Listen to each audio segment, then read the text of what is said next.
Solidarity wants 10% of the increase. The Association of Mine Workers and Construction Union, AMCU, has tabled the highest demand, 150% increase in entry-level underground wages.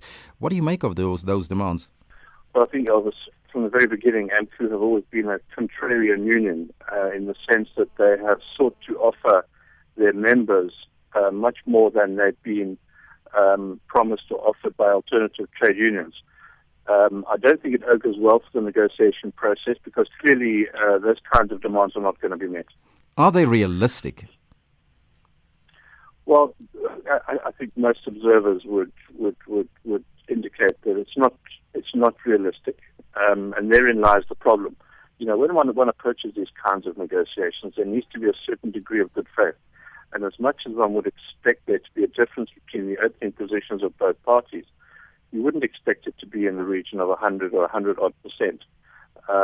And that's a troublesome sign and does suggest that industrial action is a distinct possibility. But have the employers done enough to pay salaries that are within the country's mining economic growth? Well, that's also an interesting question.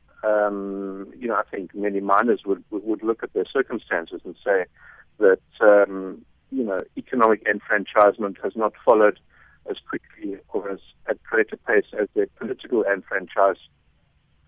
There is the problem of migratory labor still. Yes, I think an argument could be made, especially if one looks at things like transport and housing and the like. So to some degree, it is understandable that the demands do exceed what most of us would call the actual CPI. Mm-hmm. Now, mining workers are not just only complaining about salaries, but they're also complaining about living conditions as well. Have the mining houses done enough to improve the living conditions of these miners? Well, some more than others.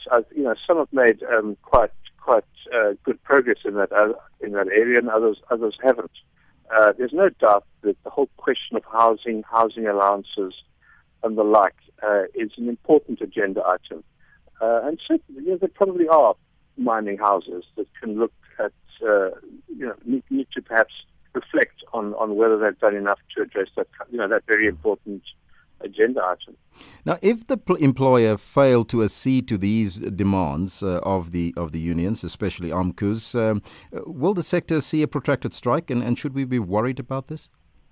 Yes, I think industrial action is a distinct possibility across many of the sectors. Perhaps less in the coal sector, because the parties are a lot closer there than they are elsewhere.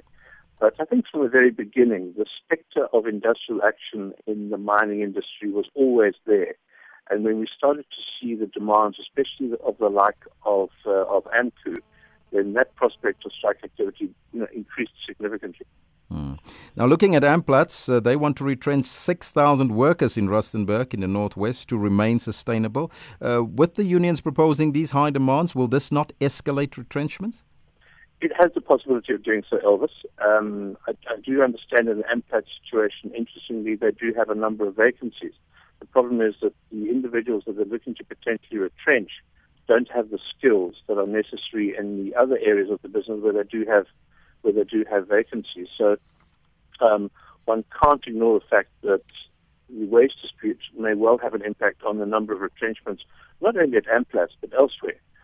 Because if an employer anywhere, for that matter, is required to pay more than they had budgeted for, then that's always going to put pressure on heads and employment opportunities. Now, there's a huge gap in terms of what the employers are offering, which is 5%, and what AMCU is presenting at 150%. What do you think will be the best way forward to curb retrenchments in the sector? Well, look, that's the million-dollar question. We have the spectral retrenchments. We have these wage negotiations with these massive differences in opening positions. Ultimately, I would imagine that mediation is going to have to play some kind of role. That said, I think it's to a very large degree unavoidable that there is to be some degree of industrial action. And some commentators have said at the end of the day that what resolves wage disputes is that employers, if you could use the term, almost starve employees back to work because they simply can't ultimately survive when they start striking for 3 weeks, 4 weeks, 5 weeks, 10 weeks. So all strikes come to an end eventually. And as was the case last year and the previous year in some sectors, the prolonged nature of industrial action will ultimately bring the strike to an end in the form of a wage